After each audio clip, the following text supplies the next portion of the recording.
नमस्कार दोस्तों, मैं अवनीश आपका फिर से एक नई वीडियो के साथ स्वागत करता हूं। तो कैसे आप सभी? आई होप आप सभी बहुत अच्छे होंगे।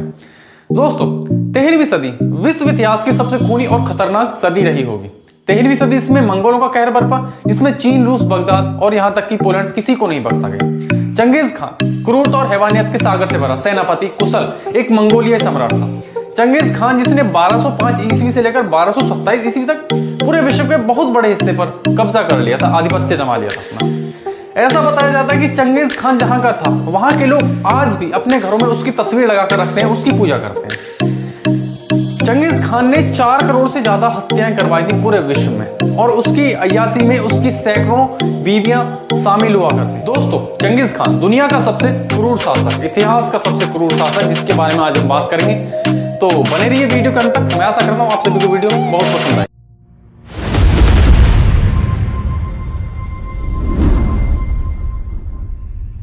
दुनिया के सबसे क्रूर शासक चंगेज खान का जन्म 1162 ईस्वी में मंगोलिया के उत्तरी हिस्से में स्थित ओनो नदी के पास तेयुजिन के रूप में हुआ था। जी हाँ, येसुजेई बगातुर वह इंसान था जो कयात कबीले का सरदार और चंगेज खान का बाप भी था। जी हाँ, और चंगेज खान की माता का नाम जो था वो होयलन था। चंगेज खान की हथेली पर बचपन से एक खूनी धब्बा था। जी हाँ, चंगेज खान छोटी उम्र में, मात्र 10 वर्ष की उम्र में ही अपने 7 सगे छोटे बड़े भाई बहनों के साथ अनाथ हो गया था।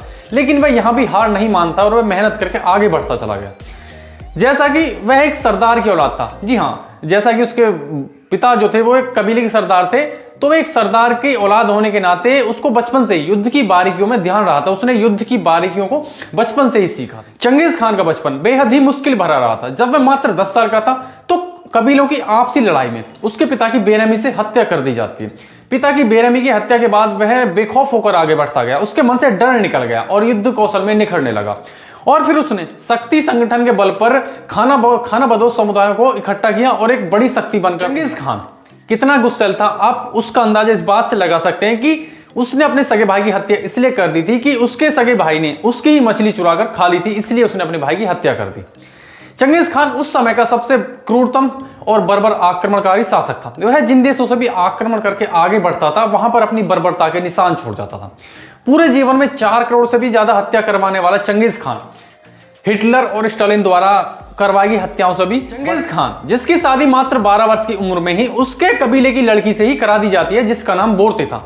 शादी के कुछ समय बाद ही एक विरोधी कबीले द्वारा उन पर आक्रमण किया जाता है। उस आक्रमण में वह उसकी बीवी को अपहरण करने में कामयाब हो जाते हैं, लेकिन उसके माँ भाई बहन उससे वहां से बच निकलते हैं। चंगेज खान ने अपनी बीवी को छुड़ाने के लिए काफी संघर्ष और काफी लड़ाइयां लड़ी, जिसमें उसको 8 माह का वक्त लगा था। और छुड़ाने के बाद ही कुछ समय बाद ही चंगेज खान की बीवी बोरते चंगेज खान के एक बेटे को जन्म दे दिया, जिसका नाम जोची। चंगेज खान ने बहुत सी जनजातियों के साथ मेलजोल बनाया और फिर अपने पिता के हत्यारों तरतरा कबीलों को खत्म कर दिया। इसके बाद कुछ जनजातियां उसके विरोध में खड़ी हुई, उसके खिलाफ खड़ी हुई, लेकिन अब इस चंगेज खान ने अपने खिलाफ उठने वाली हर आवाज को दबा दिया था। गंभीर परिस्थितियों में उसके कुछ दोस्त जो उसके साथ थे, और उसमें सबसे मुख्य था बोगीरुचु, जिसका चंगेज खान के दिल में विशेष स्थान था।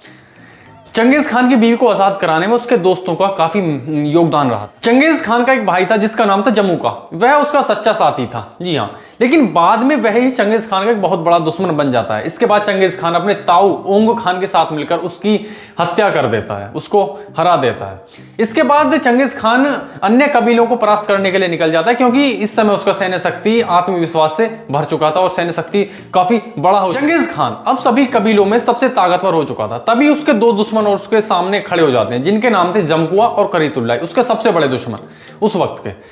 लेकिन चंगेज खान उनको भी आसानी से परास्त कर देता है। इसके बाद मंगोलों की सभा करीतुल्लाई उन्हें चंगेज खान को अपना सरदार घोषित कर देती है और उसे केगान की उपाधि देती है। केगान का मतलब था विश्व सम्राट। जी हाँ, इसके बाद से वह चंगेज खान के नाम से मशहूर हुआ। चंगेज खान का मतलब है विश्व के बड़े भूभाग पर अधिकार करने वाला, मतलब भूभाग पर सबसे बड़े भूभाग पर अधिकार करने वाला इंसान। दोस्तों, इतिहासकारों का मानना है कि तेयुजिन चंगेज खान ने दुनिया को जीतने का अभियान देरी से शुरू किया था। काश वह इस अभियान को जल्दी शुरू करता तो वह दुनिया को जीत सकता था। उसने 51 वर्ष की उम्र में दुनिया के बड़े भूभाग पर एक बड़ा साम्राज्य खड़ा कर दिया था।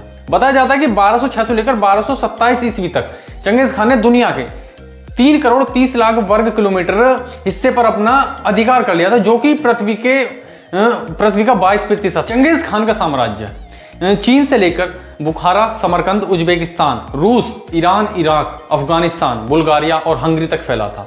ऐसा बताया जाता है कि चंगेज खान की सेना जहां से भी गुजरती थी वहां पर तबाही का मंजर छोड़ जाती थी। जी हाँ, चंगेज खान ने पहला खौफनाक मंजर चीन में बनाया था। उसकी जो शुरुआत हुई थी वो चीन से हुई। मंगोल सेना ने सबसे पहले 1209 ईस्वी में उत्तर पश्चिमी प्रांत के तिब्बती मूल के शी लियांग को पराजित किया। फिर इसके बाद 1215 ईस्वी में पेकिंग, वर्तमान में जो बीजिंग चीन की राजधानी है, उसको पराजित किया और वहां पर मंगोलों का राज्य स्थापित किया। फिर दक्षिण में सुंग साम्राज्य, जिसने चंगेज खान की काफी मदद की, चंगेज खान उसको भी तहस नहस कर देता। चंगेज खान अपने युद्ध कौशल के लिए जाना जाता था। बेहद अद्भुत युद्ध कौशल, होशियारी और सावधानी पूर्वक युद्ध को लड़ा करता था और अपने सैनिकों को भी खुद खास ट्रेनिंग दिया करता था। बताया जाता है कि चंगेज खान की सेना बहुत अधिक नहीं थी, लेकिन जितनी भी थी अनुशासित थी। चंगेज खान जहां पर भी आक्रमण करता वहां को लूटपाट करके अपने सैनिकों में बराबर बांट देता था और जो वहां की सेना हुआ करती थी उसको भी अपनी सेना में शामिल कर लिया जाता था, जिससे कि उसकी सेना और मजबूत हो। जी हाँ, चंगेज खान की काफी ऐसी लड़ाइयां रही जिसमें उसकी सेना विरोधी सेना से बहुत कम हुआ करती थी, लेकिन बेहतरीन संगठन, शक्ति और अनुशासन के दम पर ज्यादातर जो जीत थी चंगेज खान की हुआ करती थी। बेहद कम सेना होने के बाद चंगेज खान ने अपने इस दुनिया को जीतने के अभियान में उस समय की 11% आबादी का बिल्कुल खात्मा कर दिया था। चंगेज खान ने अपने पूरे जीवन काल में 4 करोड़ से ज्यादा लोगों को मौत के घाट उतारा था। इतने ज्यादा लोगों के मारे जाने की यह घटना इतिहास की इकलौती घटना है। वह जहां भी जाता, जहां भी हमला करता था, वहां पर खोपड़ियों की मीनारें खड़ी कर देता। चंगेज खान ने जब ईरान पर आक्रमण किया, जब ईरान का अभियान किया, तो उसने वहां की 75% आबादी का खात्मा कर दिया था। वहां के 75% लोगों को मार दिया था। लाशों का ऐसा मंजर शायद कोई कल्पना कर सके। जी हाँ, इसके बाद उसने उज्बेकिस्तान के 2 बड़े शहर बुखारा और समरकंद को जिंदा जला दिया। जी हाँ, वहां पर आग लगा दी और वहां पर हजारों लोग जिंदा जलकर मर गए थे। उसकी बेपनाह बर्बरता को देखकर लोग जो थे वो खौफ में जीने लगे थे और वहीं महिलाओं को उसकी निर्दयता और अय्याश का शिकार होना पड़ा था। बताया जाता है चंगेज खान ने अपने जीवन में लाखों महिलाओं को बलात्कार और शोषण किया था, जो काफी शर्मनाक। अब बात करते हैं कि चंगेज खान जो इतना क्रूर शासक था वो दुनिया की चारों तरफ गया, लेकिन एक भारत में ही क्यों नहीं आया। यहाँ चंगेज खान के इस विजय अभियान से भारत बच गया था। बताया जाता है या तो उसकी उस समय की बीमारी इसका कारण थी, या फिर जो उस समय का दिल्ली का सुल्तान था इल्तुतमिश, उसका हार मान लेना, उसके पीछे हट जाना। इसी कारण वह चंगेज खान भारत में नहीं आता है और भारत इस विनाश से बच जाता है। तो दोस्तों, इस वीडियो को यहीं पर खत्म करते हैं। हमने बात की चंगेज खान, दुनिया का सबसे क्रूर शासक, बर्बरता से भरा, शोषणकारी, बलात्कारी और दुनिया का सबसे खतरनाक शासक। जी हाँ, चंगेज खान। तो मैं आशा करता हूँ वीडियो अच्छी लगी होगी। वीडियो अच्छी लगी है तो लाइक करें, कमेंट करें और शेयर जरूर कर लें। बेल आइकन को बजा दें ताकि नोटिफिकेशन मिलता रहे सबसे पहले। तो इसी के साथ जय हिंद, नमस्कार।